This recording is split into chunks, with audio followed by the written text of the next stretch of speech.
দুর্বার রাজশাহী হার দিয়ে শুরু যাদের আসর, তারপর ঢাকাকে এক দফায় হারালেও আবারও সেই হারই হয়েছে সঙ্গী পরবর্তী 2 ম্যাচে।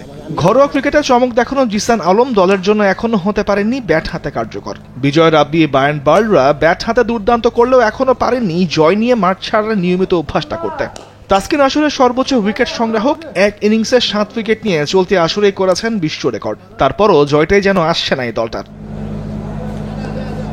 বিপরীতে খুলনা টেবিলের 3-এ ম্যাচ খেলেছে 2টি, তাতেই শতভাগ জয়। মোহাম্মদ নাইম, উইলিয়াম, বশিষ্ঠ কাজের কাজটা ঠিকই করেছেন, তবে তার চাইতে বেশি কার্যকর এই আসরে তাদের ট্রাম্প কার্ড হিসেবে কাজ করেছে মাহিদুল ইসলাম অঙ্কনের ব্যাট। চমৎকার পারফরমেন্সে দলকে টেনে তুলছেন বিপদ থেকে, যেখানে আফিফ, মেহেদী, মিরাজরা এখনো ফিরতে পারেননি নিজেদের ব্যাট হাতে রানে, তবে মিরাজ, রনি, জিয়াউররা বল হাতে ঠিকই পুষিয়ে দিচ্ছেন সেই ঘাটতিটা।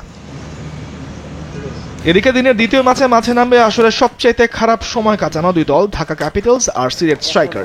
7 দলের লড়াইয়ে 4 ম্যাচ শেষে ঢাকার সমীকরণ ছিল সবকটিতে হেরে টেবিলের 6-এ, আর 3 ম্যাচের সমীকরণও বলছে সিলেটের পাশে শতভাগ হার। তবে রান রেটে রয়েছে টেবিলের 7-এ তারা। ঢাকা তাদের ব্যাটিং লাইন আপের সাথে ঢুকছে বোলিং নিয়েও। মুস্তাফিজ ছাড়া দলে নেই কোনো কার্যকরী বোলারও। তামিমুর রহমান, স্পোর্টস ডেস্ক, দেশ টিভি।